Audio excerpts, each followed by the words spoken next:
Everyone dreams of owning a home, but how much does it really cost to build one here in Ghana?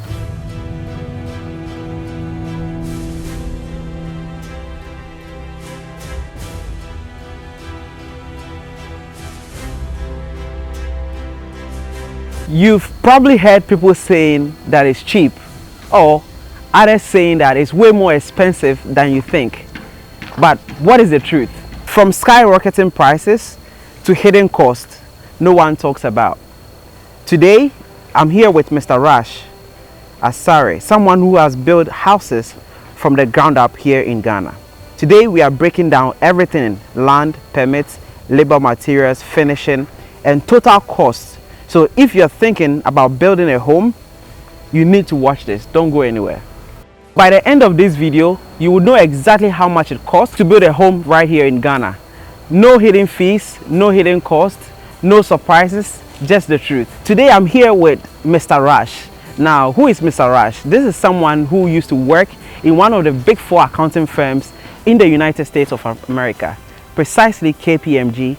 And then listen, he decided to relocate from the USA and currently living here in Ghana and doing business. And when it comes to construction, this is someone who is building multiple homes for clients living in the diaspora. Integrity is everything, and Mr. Rush is one of the people who have integrity. If he tells you it's white, it's white. So we want to get the real deal from him, exactly how much it costs. So he's about to break it down. If you're interested in building in Ghana, this video is for you. You don't have to go anywhere. Stay tuned.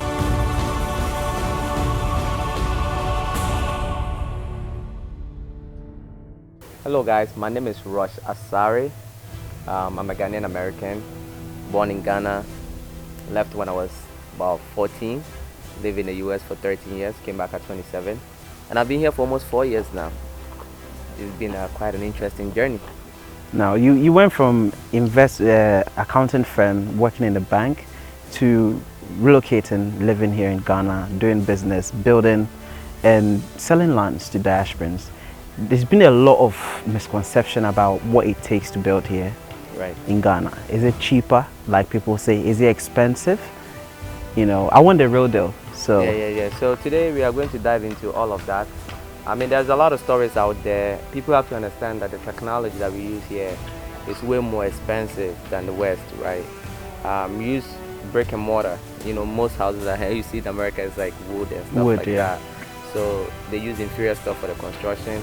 So it's expensive. It's expensive to build here. I mean, depending on what you want, but it's not cheap. Anybody that's telling you otherwise, you're gonna find your money being, not used for the purpose for which they promise you. So it's expensive. It's not so expensive that it's not attainable. But like a 3-bedroom, you're not gonna build it for $30,000. It's not true. Just looking at the finishes alone, the tiles, the windows and doors is very expensive. The fridge, even ACs. Like if you just look at just those stuff outside of construction, you are at $30,000 already, or even more.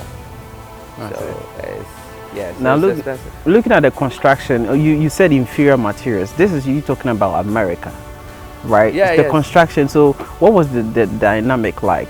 Architecture, design, building construction in the United States compared to what we have going on in Ghana? What is the difference and what makes Ghana very expensive? You've explained a little bit more, but is ours better necessarily compared to Ghana? Is America? not more expensive than America. Let's just get that straight. Okay. But there's a couple of things that makes construction in America expensive. The labor.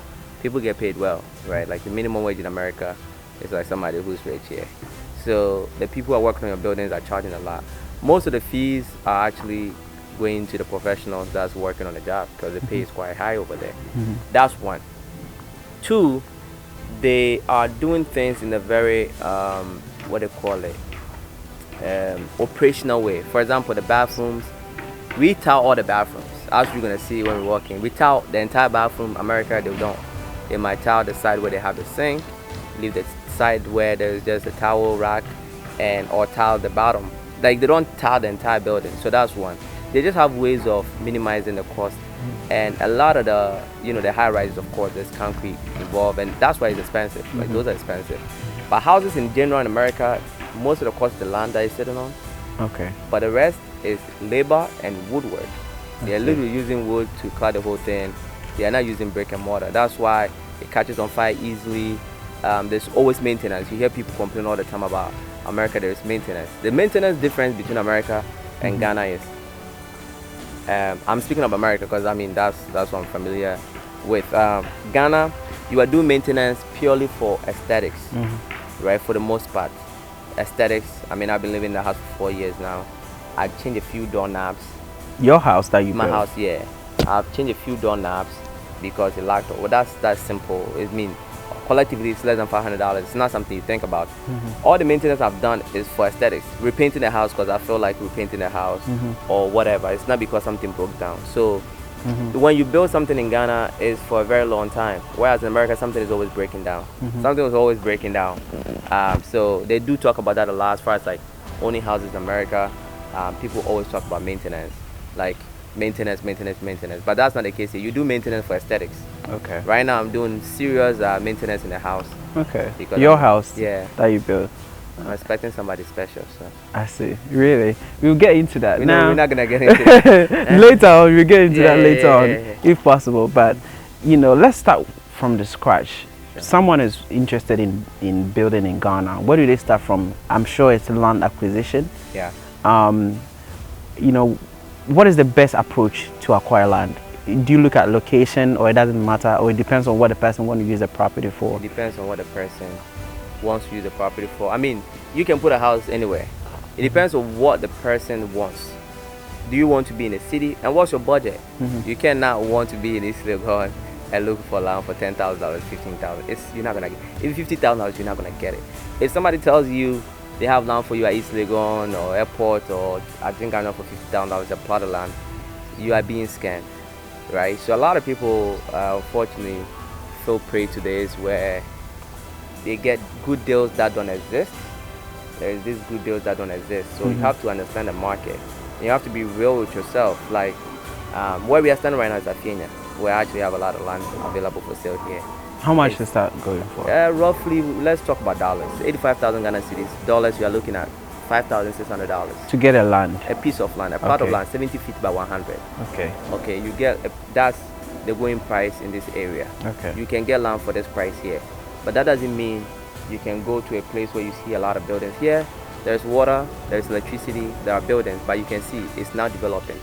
Right, my house, when I bought that land, 2016, this is even more developed. But now, you know, so it depends. How long do you have before you move into the house? I have clients coming in all the time, and I ask them, what's your plan? Like, I want to know if you want to move. I have a guy, we're going to go to his land. He bought 3 plots. He told me he's retiring and coming to Ghana in 5 to 6 years. Okay. So I'm like, oh, this guy got time, right? So you can buy, you know, it depends. Somebody also said they come in a year, so I made sure that's the only available land close to a house. I gave it to him. It depends on how long, because the development is coming. It's coming. So depending on how soon you're trying to live in a house, maybe you might not want to spend so much, right? And the best time to buy land is actually when you don't need it. Really? Yeah. What do you mean by that? The best time to buy land is when you don't need it. I'll use my own example. Okay. I bought land for the sake of buying land because I'm from Ghana, and I was advised by my father's friend, who's dead now, Mr. Kweku, rest in peace, that, you know, I was in the States, I was young, 19, 20, chilling, and he told me that no intentions of moving to Ghana. Like, that's something we do when we're about to come and retire, and our last few days, we give it to Ghana and then we go. So he advised me that you just never know. This is your hometown, home country. So just try to do something. I don't know what it is. I'm very stubborn, but that it just struck home for me. So I decided to buy land, I think a couple of months after that. And I had no purpose for the land. I just wanted to secure the property. And that's what I did. That was 2016. Now 2018, towards the end of 2018, no, actually 2019 is when the idea of me moving to Ghana came to fruition. I actually like even the concept of me coming down here, because I think I've been talking about this a lot. I was coming down here to build a gym. I had some investors and all that. And I'm like, okay, since I have this land, this is 3 years ago. I didn't know what I was going to do on the land. I thought I would build an apartment building on it and rent it out. I didn't really know. I just was thinking about what to do with it. The reason I'm saying buy land when you don't need it is because you get it for cheap. You're not in a rush to build on it and live on it. land where people are buying for residential, you see people are buying and building, it will develop. It's just a matter of when. So when I say buy land when you don't need it, it's because when you need it, the area will already be developed, and you bought it when it was cheap. Because if you come in later and you want to buy an area that's already ripe, that's what everybody wants. People want a place where people already live in, there's Ghana water and electricity, then you're going to spend more. That's it. And people are also now fighting over it and all that, you know. Okay. So it's best to come in when you have time. Also, you don't know, you know, unless you are buying it from me, then you won't go to court. But also, you don't know that you're going to go to court, right? Right. So if you need it desperately, which is the car wash situation, I needed it so desperately. So for people who don't know what happened with the car wash, tell them. Yeah, so when I came to Ghana, luckily my first property went well, which is what I'm talking about, 2016. I bought, of course, I took the advice, no issues, built it with, you know, my business partner, beautifully done. And then when I moved to Ghana, I wanted to do something. Remember, I told you that I was moving to Ghana to build gyms. But the people that I wanted to do the gyms with, honestly, COVID happened and a lot of things. It looks like I was on my own. And God being good, I came to Ghana with a sizable amount of money that I could do something on my own. So I set out to look for land. And I wanted the land to be something that's already occupied. Somebody has already taken possession of it. And I found a piece of land that checked the box. It was a car wash, an operating car wash at that, with 2 buildings on it, 1 old building, a new uncompleted building, which I demolished. So I bought the land, they had a title, they were living on there for the past 20 years. Nobody in their right mind would think that I will ever go to court, like nobody, right? So I bought the land, I had my lawyer involved, we did the whole thing, because it was expensive, right? $83,000. And then I decided to renovate it. As a matter of fact, I wanted to build the minimum right away, but this person started coming around. Somebody started coming around that the land belongs to them. The land that these people have lived on for 20 years. Do a business on there. You never came to them or anything. He said it was his. So he was holding his judgment around that he owns around 183 acres of land. So I did my search and all that. I did a search already. There's something called composite plan. If my land is part of this judgment that he's holding, it wasn't. So he was just trying to use that to thinking I don't know what I'm doing, but he was using the police and stuff like that to stress me out and all that. To make a long story short, I was thinking I bought a piece of land, I'm about to work on it, but it took 2 years before I finally went to court and won, came out, and you know, now I'm operating a successful car wash on there, and I'm about to start my minimal construction in a couple of months. That's why I say buy land when you don't need it, because I needed it desperately. Luckily, I mean, during the time that I was going through this, I was able to channel that energy into something else and funded, you know, multiple businesses that are successful now. So it was actually a blessing in disguise. But when it was going on, it was not fun. And if you have time to wait, I mean, of course, you're not going to be jumping around. I also have a friend who bought land in Koforidua. This is a good example. And he bought the land for the sake of buying it. It's on a mountain, it's beautiful views. He knows he's going to use it for something, but he didn't need it. Somebody came to bother him. He registered the land already and all that. The person wanted money, was bothering him. He was trying to pay him something by being greedy. And he went to court and he won, like 6 months later. So what I mean is, if you're desperately trying to build because you have made your plans with it, you know what I'm saying? Allow room. But my clients don't have to go through that. I'll give your money back and go through it. And you know, the land that I'm selling, usually you've taken possession and you own the whole site, so it's rare. But if you're one individual going somewhere to buy land, there is a possibility that, you know, I'm not saying it's going to happen, but there's a lot of land litigations in Ghana. So great. So to get rid of all those problems in terms of land litigation, we go through people like you. Yes. Get a land for $5,000 to $6,000. That's right. Right. What's the next step after getting land? So the next step is the land. First of all, the land is basically you pay 50% down. Okay. For me, and then we do the documents, and I send you pictures or scan documents that the documents are ready. Everything is there for you, and you pay the final 50% and you pick it up. That's it. Okay. After that, I advise all my clients to build a wall, and we're gonna visit a few sites today. Okay. I call myself the king of fence walls because I built so many fence walls around land. Another kind of like legal and recognized thing in law of land laws in Ghana is possession. taking possession is really important. Meaning you have to go to the land and start working on it. Do something on it. Whether that's having a block factory, whether that's building a wall and putting a small gate there, do something on the land. You can buy a legit land. As I'm telling you, where we're standing right now, we came with a judgment. The people that didn't do anything on their land, they all lost it. The people that did something, they have the land. They just have to pay something small. They don't have to buy the land for the second time, but they have to pay something small to the family that I work with because they are the rightful owners. Okay. So and during the time where they were buying this, some of them bought it from estate. That bought it from the wrong people, like a wrong like different side, and registered it. So if you're an innocent purchaser and you come and you do your site, you think you got, but you have to go through the rules. Like, what does this land fall under? It's very complicated. That's why you have people like myself here just guarantee your money back. Take possession of the land. And then build your wall. Build your wall. What happens next? Oh, then once you build your wall, you secure the land, you can wait for 20 years if you want. If you want, okay. Right. How much will it cost to build a regular wall? Regular wall, our BOQ is like 72,500, so it's about $4,800, $4,900 thereabout. $4,900. So let's say $5,000. Yeah, less than that. So I spent about $5,600 to buy the land, and I spent about another $5,000 to put up a wall. Yeah, like that's 10,500. 10,500 to 10,200 thereabout. You buy land in this area, both here in Pram and Wallet, one plot, 70 feet by 100. I see. Yes. And I see you've helped build this for someone in the diaspora. Yes. Can we speak about how much estimated that would go into something like this to get your 2-bedroom house or 3-bedroom house in an area like this? Right. So this is a 4-bedroom house. Can we go in there? Yeah, we are going to go in. This is your 4-bedroom house. And it's not your standard 4-bedroom house. It's quite big. The spaces are huge.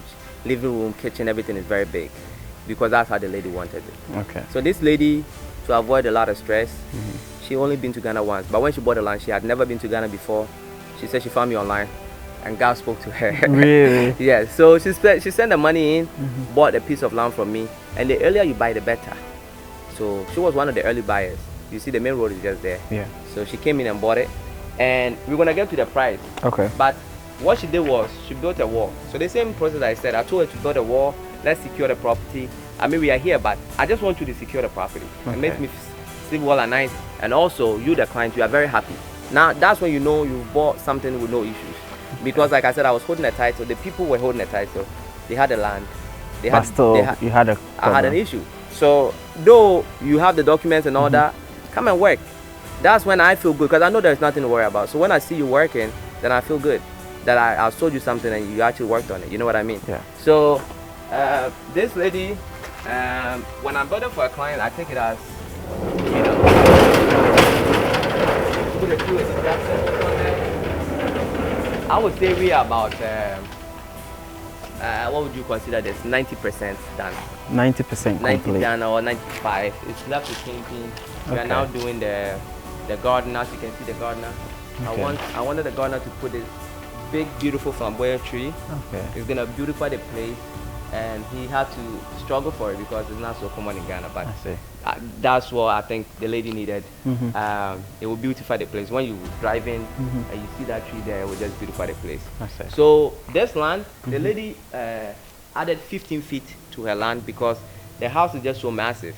Usually, when you are going up another level, when you are going up another level and you are building like a 4-bedroom house, then the land, it doesn't take so much space of the land. You get what I mean? But this is huge spaces of single level house. So it took so much space that we added 15 feet to it that she paid for. Okay. So this is not sitting on your regular 70 feet by 100. It's rather 85 feet by 100. Okay. Right. Yeah. So if you want to build something big, just go for 2 plots and have a lot of greenery because she has a lot of greenery. And we are just planting them. As you guys are gonna see on the B-roll. But something like this, she has solar on top. If we take the solar out, because I don't want to confuse people. When we are talking about value of a house, the land is included. Okay. Right. The land is included. So I have to take out the land. Right? I just mentioned to you the wall and all that. If you have $150,000, you can do something like this. Okay. With everything inside, the fridge, everything, you can do something like this for $150,000. Okay. With high quality stuff. There is stuff that people don't do. like the waterproofing on top of the ceiling. You put waterproofing, it's not cheap. The security door that you're looking at here, it's not cheap, it's very expensive. So, can we take it from the ground up? Foundation of 4-bedroom would look, how much would that look like? It depends on how many levels you are going. It depends on how many levels you are going and the design. Okay. Right, it depends. So you are looking at $8,000, anywhere between for 4-bedroom, anywhere between $6,000 to $12,000. 4-bedroom. 4-bedroom, depending on how. 2-bedroom, how much would that cost for foundation? Again, depends on the design, because it's the size. So 2-bedroom, 3,000 to 5,000. But if you're using a professional, the thing that you have to understand is there are professional fees included. There, supervision, going around buying things, this fuel and all that is all included in the bill of quantities. Then you have mobilization. So when we come in, we have to buy containers to put the things in, buy booths and stuff. So it's so much that goes into the construction. Right. Breaking it down is hard. But what I can tell you is the windows, there are expensive components of the building. It's windows, the tiles, right? The finish is really expensive. Is it safe to say that if 4-bedroom is, you'd say it's the size of the rooms, but if 4 bedrooms is going for 150,000, estimated, give or take, that means I would spend probably half to finish a 2-bedroom.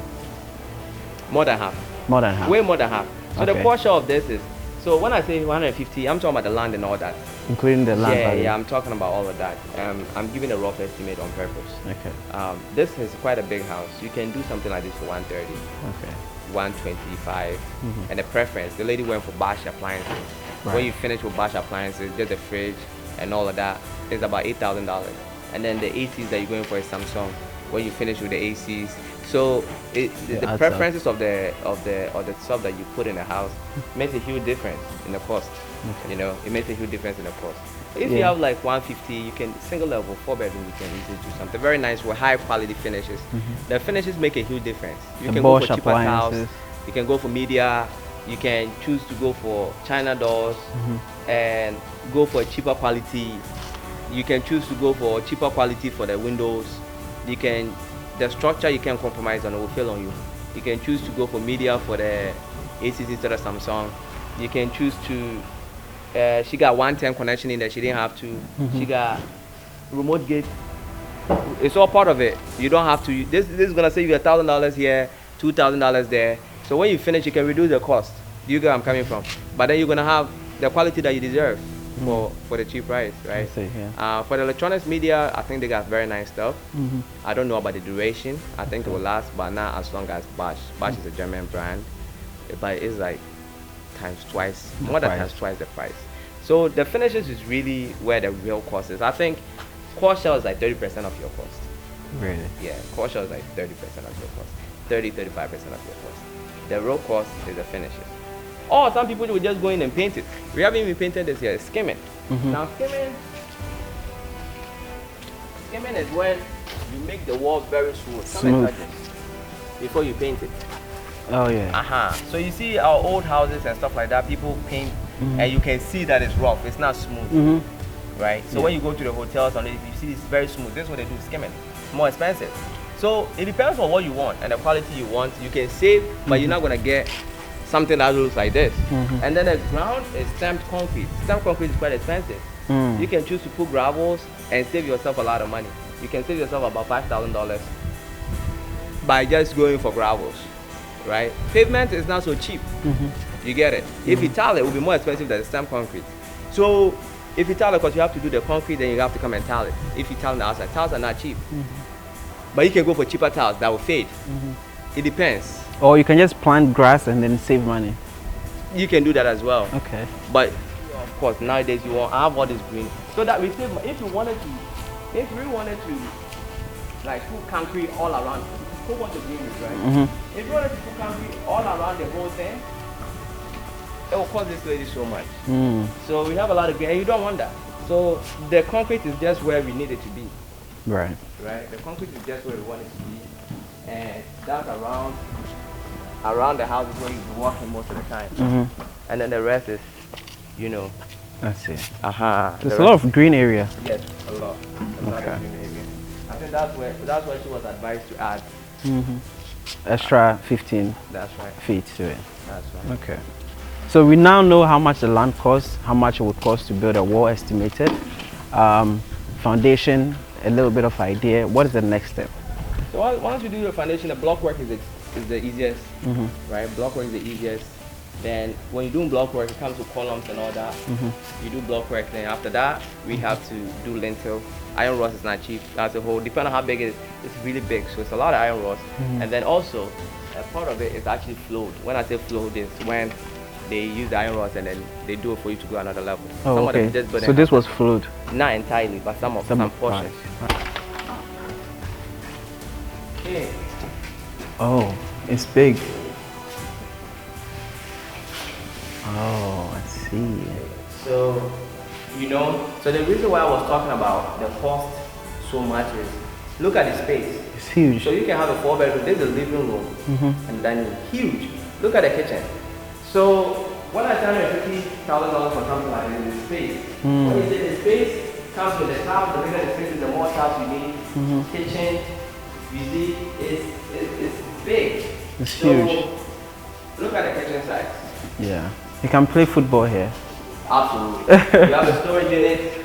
And the Bosch everything. So we're gonna clad this. We're gonna clad it with something to open it. There's a fridge that we are struggling to get, but we took the measurement to do it already. And now we have to tile this place because she wants us to put a sink, which was not part of the plan. Okay. So we came in to do this. So we're going to put a sink there. And for such a huge creation, this is a storage unit. It's 4-bedroom, huge. She has a space here where she can use it for an office if she pleases. This one can go on top, and I told you. Yeah. So we move it there eventually. This is a master bedroom. Okay. Right? It's a lot going on. Okay. So, master bedroom. Is it walk-in closet? Yeah, walk-in closet. Okay. We're working on things. We're not done. We're working on things. Okay. There's a bathtub in there. We're working on things. Okay. Will you call that a jacuzzi? See there? The one there? Yeah, bathtub. A bathtub. Okay. Yeah. Bathtub. So this lady put a solar installation solar system, which is all done in-house. From land to building to solar, everything is in-house. Okay. The electronics, all that stuff. You guys did everything? She hasn't touched anything. She hasn't touched anything at all. It's just taking care of the finances and everything gets handled for you. Okay. Electric fans, everything, all in-house. One-stop shop. Woodwork, the walk-in closet, all of it is in-house. Now, as we were talking about the construction, so soft structure, you do it, you fill it. So when you say the foundation is actually soft structure, the foundation is just down there, you dig in it, and then the whole thing is called soft structure. Okay. And you can raise it. Here we raised it. We raised the building. So when I say the foundation depends, it really depends. Both on design, the nature how of high the do you want the soil. ground to be? Because if you go up, how high you want to go first, you spend more money on block, more money on filling, you got it right. Yeah. So that's why it's kind of hard to just tell somebody. You can get a range based on design, the area and all that. You get what I'm saying?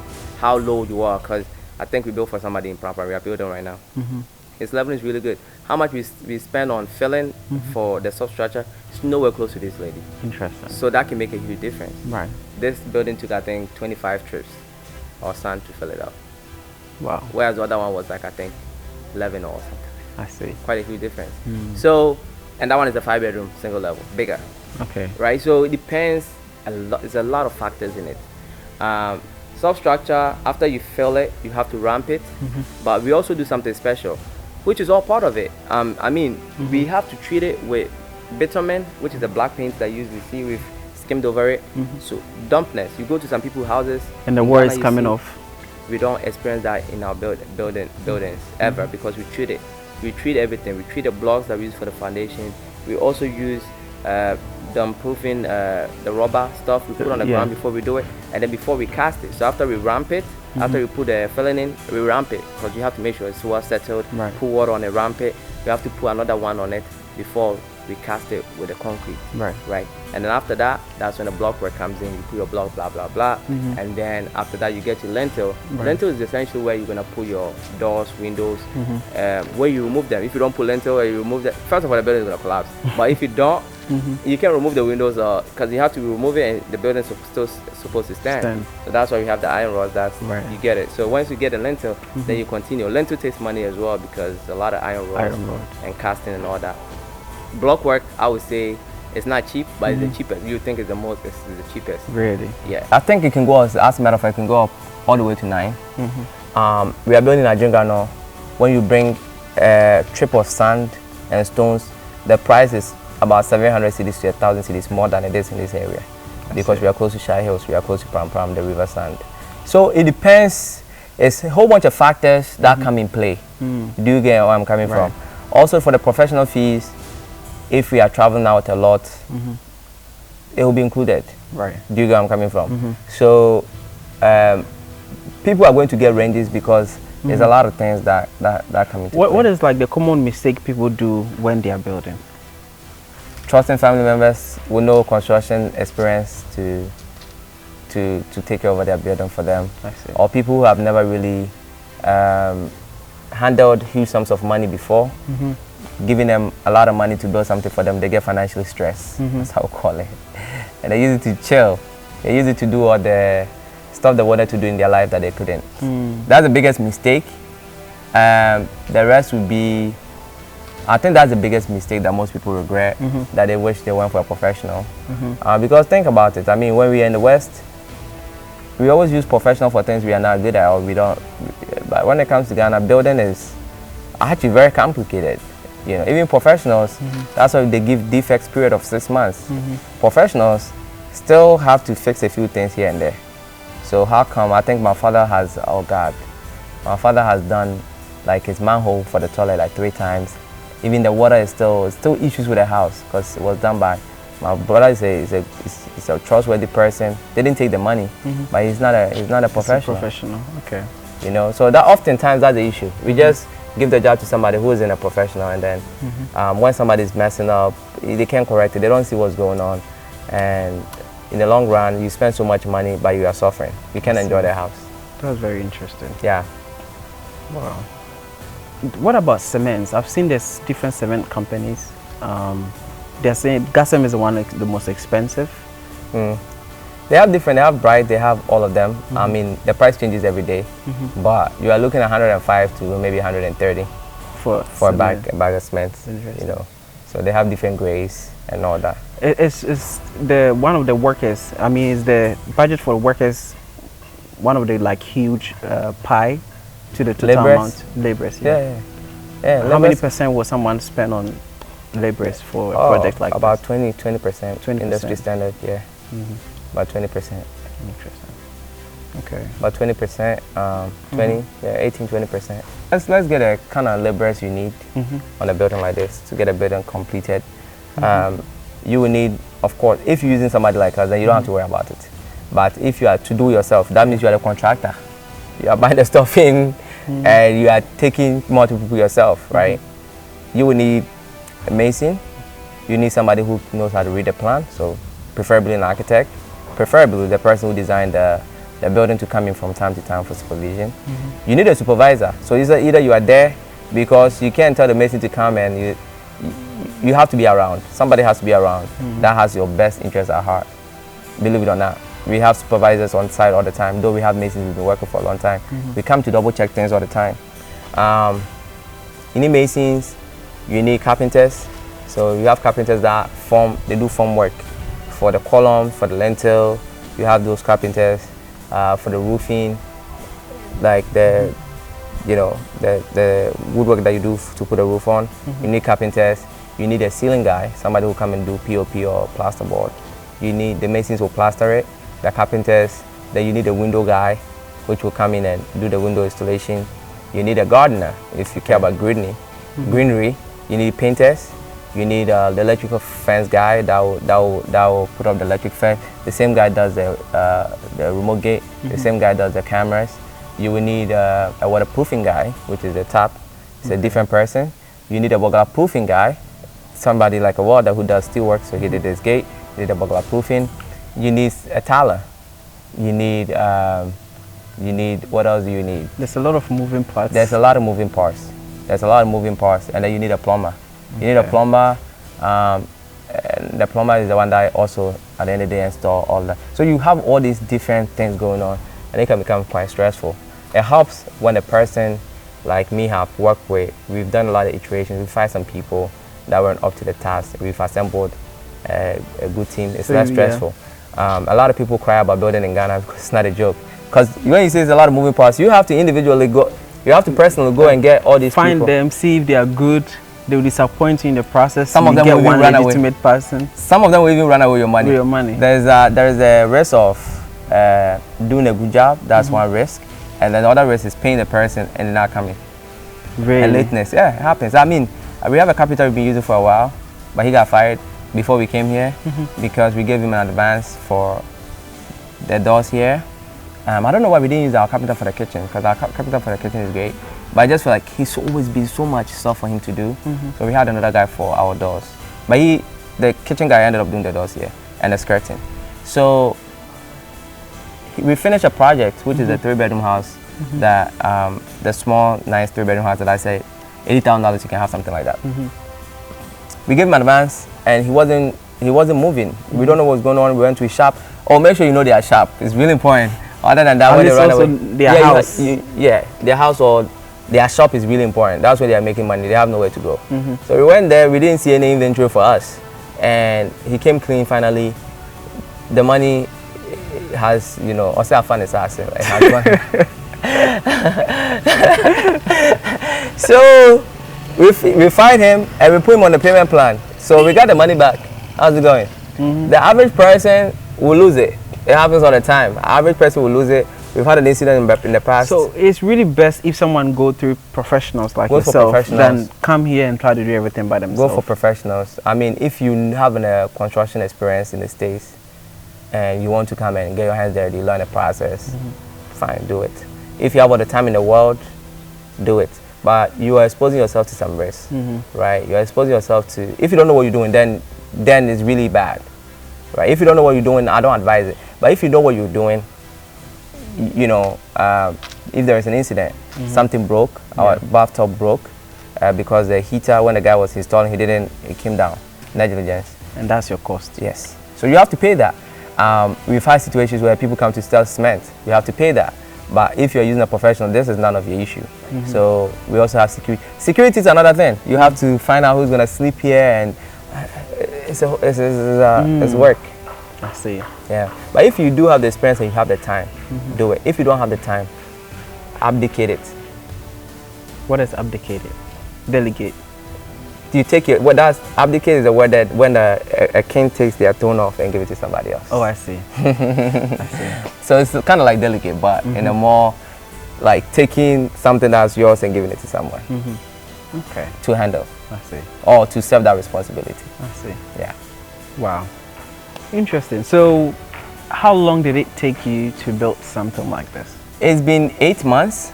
The lady finally told me that she wants to come after the rainy season, so it made me relax. We would have been done by now, but if we finish, we'll be the workers enjoying the lady's place. I don't want that. So we're taking our time. People have to be here or they will come and steal. So we're taking our time now, and when you take your time is when you get everything perfectly done, because I'm going around looking at this tile, do this again. I'm going around doing that. So that's why we can build something for someone in 6 months. 2 levels, I'm not doing it.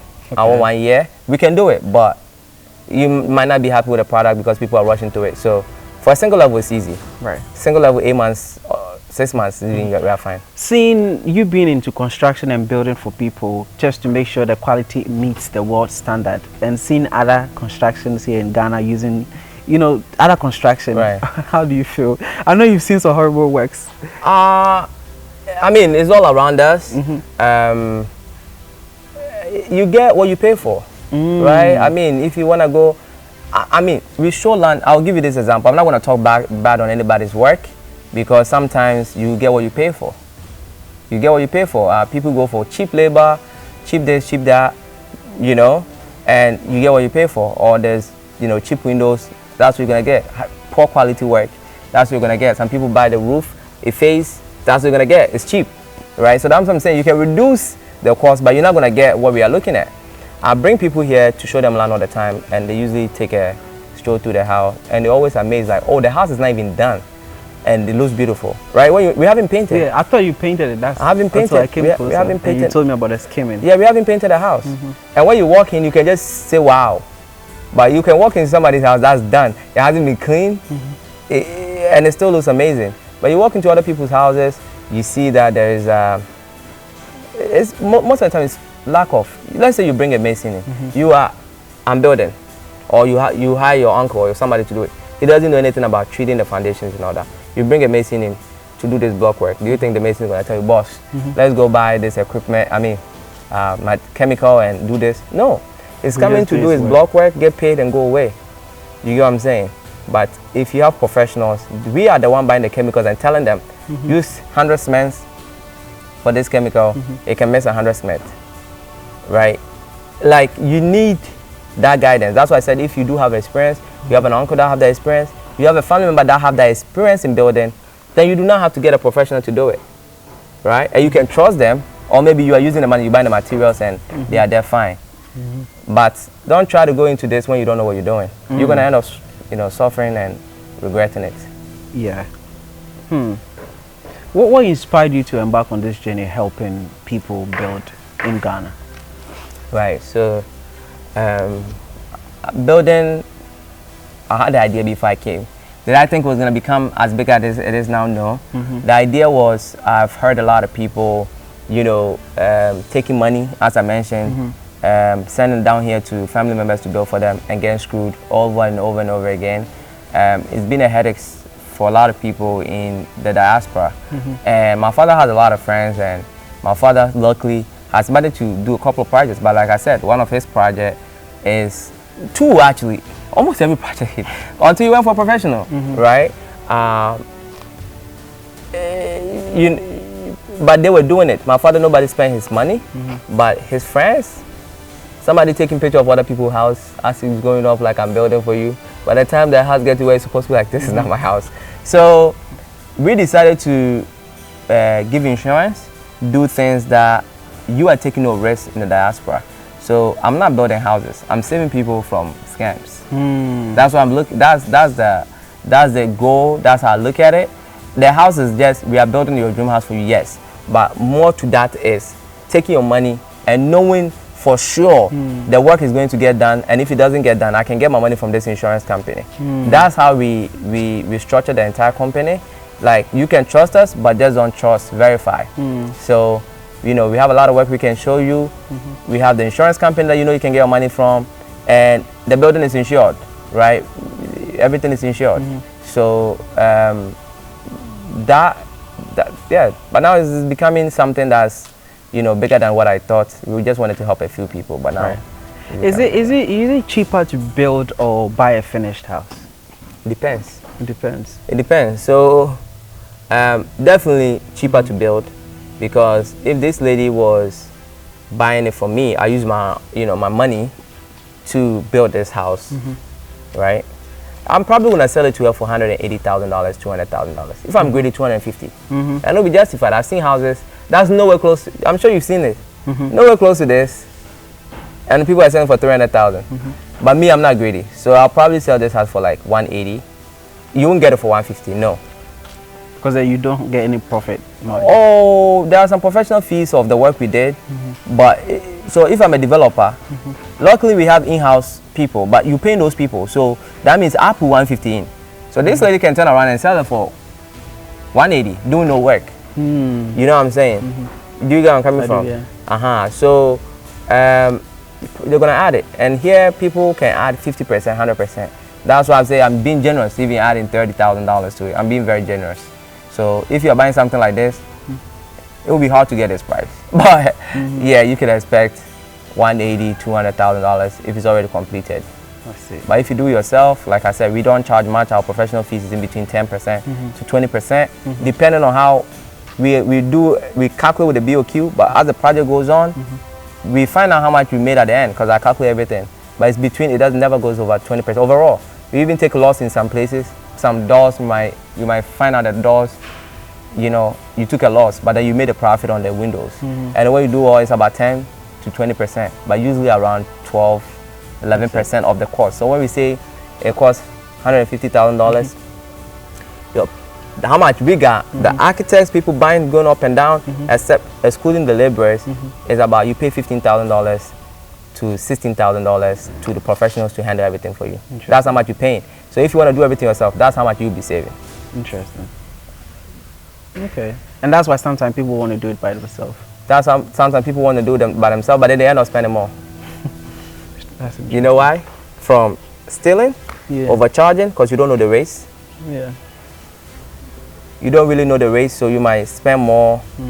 You might spend more on laborers, people stealing from you, you messing up and then correcting things over and over again, all adds up to the cost. So it's an interesting dynamic. Do one need to have all the amount, like you said, estimated 150,000 before they start a project? They can start small. No, they can start. So when you come to us, we sit down and we try to find out what your plan is, as I mentioned earlier. What's your plan?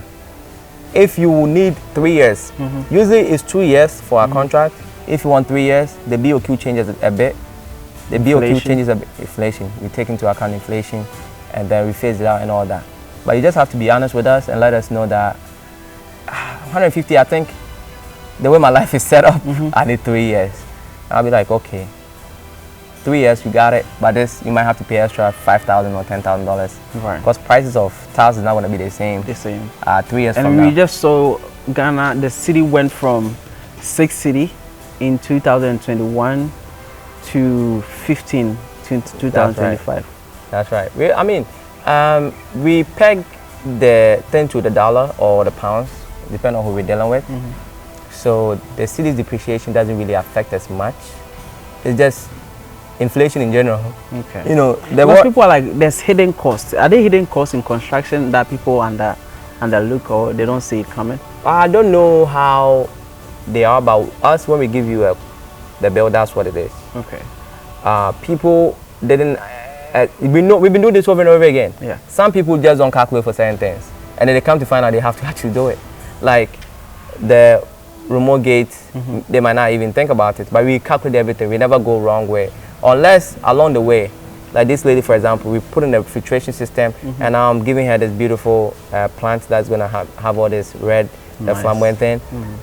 I'm not charging her for it, but if it was expensive, this would be additional. But it's nothing crazy. It's additional aesthetics. Then you take it from your own money and then you do it.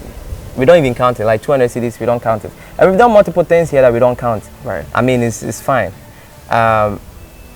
We do things as compliments all the time. A lot of diaspora have been discouraged when it comes to building in Ghana because when land acquisition is always a problem, and obviously the employees delivering a horrible work, even if they are willing to pay for you said you get what you pay for, but sometimes they pay for quality stuff, but they don't get what they pay for.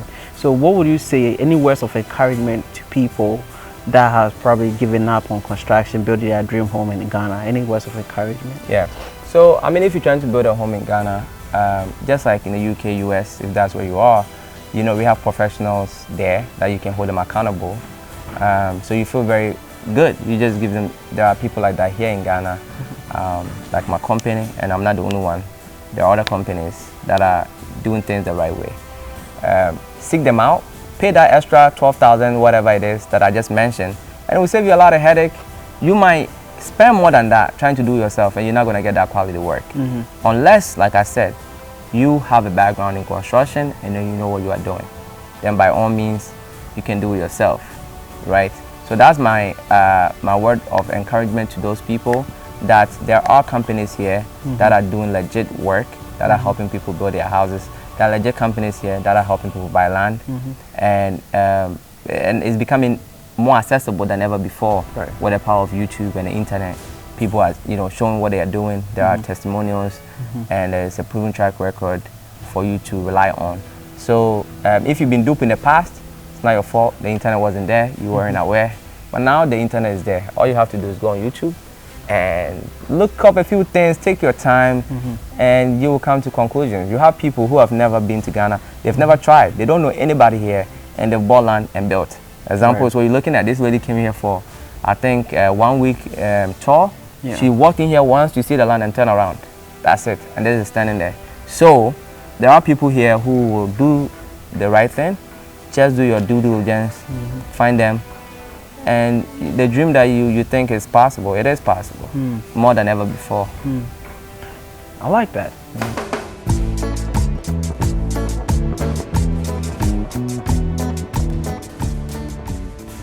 So you were speaking to me about land, taking possession of the land. Right. Now what we have here is a 40-foot container. That's right. Okay, tell us.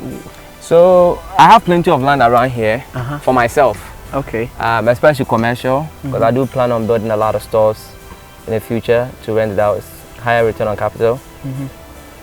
So these are individual lands, 1 plot, 2 plots, but they are all over. So what I've decided to do is to take possession of them and also make use of it. So some of them I'm building walls. I have one down there that I built a wall on. That's where this business was supposed to happen initially. But I noticed that here is more closer to where people are staying and stuff like that. Okay. So I put a 40-foot container here and I worked. I worked. This is all I want people to do. I worked. I put up my pillars, and that's to avoid rain from entering the cement. I'm going to sell cement in here. Okay. So I'm going to do some filling, but then we're also going to put some sort of stairs or whatever to make it easily accessible, and we're gonna sell cement in here. I mean, this is really higher than I thought. Very high, but it's good. Yeah, that means you do a whole stairs on there. Yeah, so I've taken possession of the land. It's really vital, right? You take possession of your land. This belongs to a client, right? It is actually a commercial prop. Your opposite, it belongs to a client. Behind me also belongs to a client. Okay. This one, I'm supposed to build a wall for him this week or this month. He said, he promised me this month he will send money. This guy to build a wall for him. Okay. We're building multiple walls that we are going to go to. But yeah, here's where we are selling a lot of land. Okay. And are there still more lands available here? Yeah. Okay. Awesome. Not here, but down there where we're going to go to. I'm building a wall for someone. Okay, cool. Yeah. And so what you're doing with the cement is temporary, because later on you can just take it out and build your house? No, I'm going to build stores. So this is the commercial. Oh, okay. So I'm going to build stores for rent. Right. I can easily get like 6 units here for stores. Okay. 3 downstairs, 3 upstairs. If I go 2 levels. And so you'll be facing here probably? We'll be facing here, that's right. Incredible. Yeah. Okay. So land banking is very good then? Yeah, land banking is a real thing. Land banking should be done in such a way that, I mean, some people can just buy a wallet and wait. That's one good option. Second option is you buy something like this, you use it for a block factory, cement, make the land give you money, and when the area develops, you shut that down, you put up a store, you put up something else that will bring you a higher return on capital and less stress, right? Awesome. It's a great way to land bank. All right, great. So speaking about building walls and taking possession, you are helping someone do that right now? Yes, so my first inclination for Russian properties is basically buy the land and wallet. Buy the wallet. Behind us, you will see a lot of walls being constructed by me. They bought the land for me, I built the wall. And they can sleep for 20 years. But this person, fortunately, wants to build their house in a year. So we started with a wall, and then we take it from there. Okay. So we're digging the foundation. He bought 2 plots, and it's not your standard plots. Sometimes when we do the measurements, it's bigger. He got lucky, and he's a vet. Vet is a veteran. He was in the Navy, so he's my guy. So I'm like, there's the least I can do for you. So he got 2 plots, but it's bigger. 2 plots is 0.32 acres, and he got like 0.38 acres. Oh, I see. So it's much bigger. Like so about 50 feet extra. Not 50 feet. The calculation is here, but it's more of like a quarter. So more of like maybe 10 or 15 feet on one side by 70 or something small to it. Interesting. So that How long does it take to build a wall? It depends on the method you are using. Okay. We usually use manpower for the foundation because you spend less on the concrete work. When you use the machine to dig, it becomes so big and you pour a lot of concrete in it unnecessarily because the wall is just, you know. So we use manpower, which will take some time. So 2 days for it. But and then how big the land is. This is 2 plus. Within 2 weeks, the wall should be standing strong and tall. Okay, awesome. Yeah.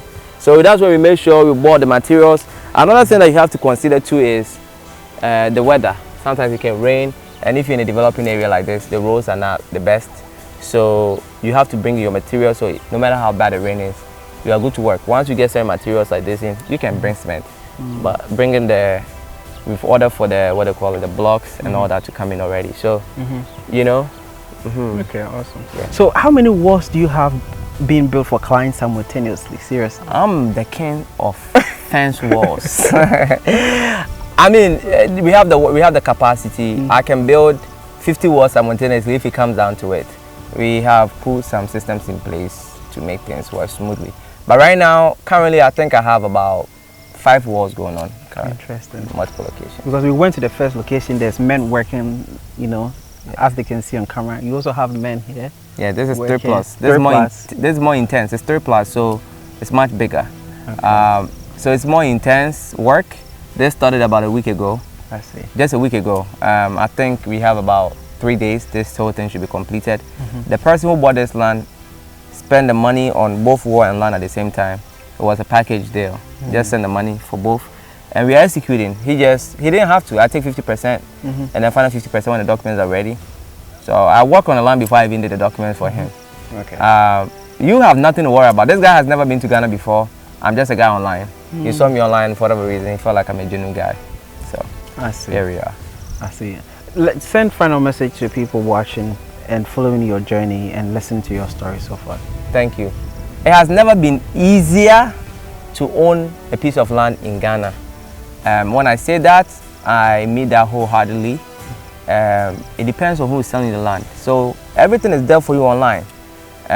You know, I'm not the only one, but it's not a lot of us, okay? So I don't want to say I'm the only one. I'm not the only one, but it's not a lot of us out there. Find those people, right, that have genuine proven track record, who have the face, you know, and have something to lose. You have people here in Ghana. I mean, you have people who are buying land in Ghana, building in Ghana. They are not Ghanaians. They don't know anything about Ghana. So you coming from Ghana, you have no excuse. Those people were able to do research and find the right people to do it. I'm sorry about all the headaches you've had in the past, but times have changed, and you can absolutely find somebody that will execute your dream for you. Don't lose out. Ghana is expanding, the population is growing, people are moving back. I was telling you yesterday, I went to a dentist and it was a white woman. I'm like, what are you doing here? She was like, this was adventure. She's getting good pay. Things are changing, right? She's claiming she's got an opportunity here. She's got an opportunity here and she's excited to be here. She loves it. Things are changing. You know, the Lebanese, I'll hang out with you a lot. It's so much happening. Price of properties just going off the roof. And just don't miss out. I'm so passionate about this when I talk about it. Being a Ghanaian, you don't have to move back, but you have to own something here or you will regret it. I saw online, it's a whole podcast, and I hope I find it and I put it there, that this gentleman is saying Ghana is no longer for Ghanaians anymore. They feel like Ghana is no longer for Ghanaians. There's a lot of foreigners in here. I mean, Africa is a new frontier, and Ghana is particularly well positioned to take advantage of that. Why? We have a stable democracy. It's not a lot of wars. You hear a lot of crazy stories in a lot of African countries. Not Ghana. Ghana is an English-speaking country. A lot of people coming out, whether it's the Japanese, I wanted to say Chinese and Japanese at the same time. So I invented a word. Whether the Chinese, Japanese, Lebanese, these people are business people, tend to learn small English, and they can, you know, that they can go around with. And Ghana is well positioned for that. You know, English-speaking country, friendly, safe. Ghana is one of the safest countries in the world, not Africa.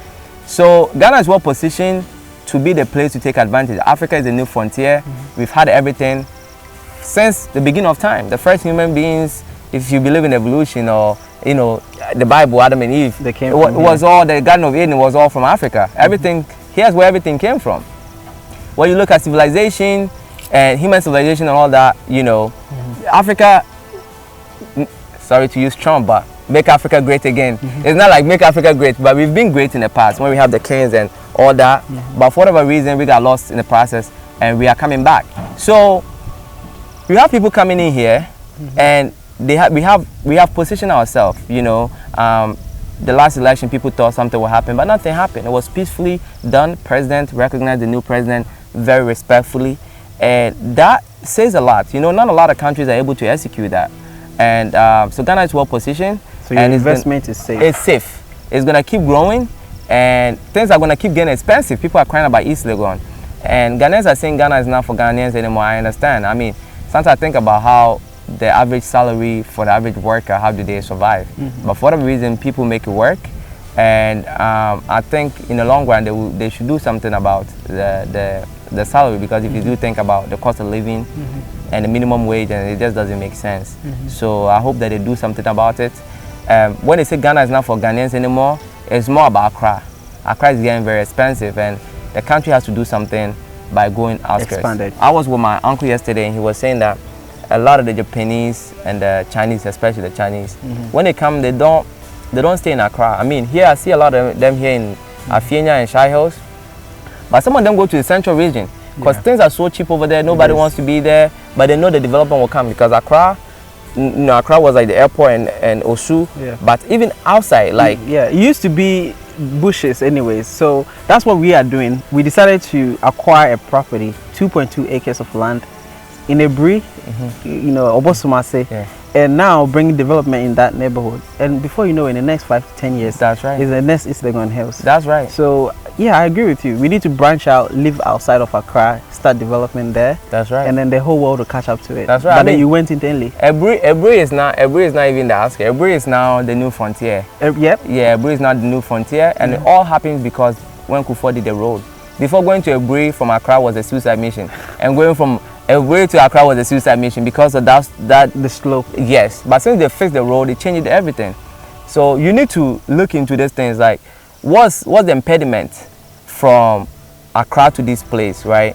And in the long run, the government do have to put certain things in place, like move a lot of businesses from Accra to certain places so that the traffic gets eased up. You know what I mean? But certain places like Afienya right now, we are not too far from Accra. It's the road traffic, and they're working on it. So in 2-3 years, I personally believe property prices here will go up about 300 to 400% in the next 2 to 3 years. Absolutely, when the road is done. You guys heard that right. And this is someone who has about 6 commercial properties along the stretch. Yes. So he's owning. So thank you so much, you know, for really, you know, explaining things to myself and then the audience who are interested in building here in Ghana and understanding the way forward. We appreciate it.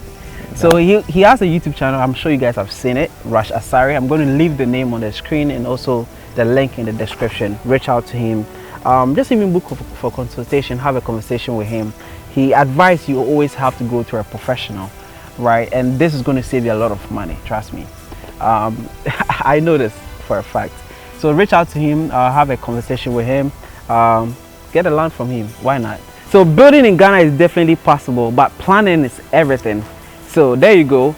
And then if you did enjoy this video, please don't forget to like the video, share to friends and family, and comment down below what you liked about the video.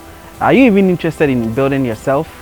Feel free, go into the description and reach out to Mr. Rush, a professional, and trust me, it will save you a lot of headache. And yeah, like, share and subscribe.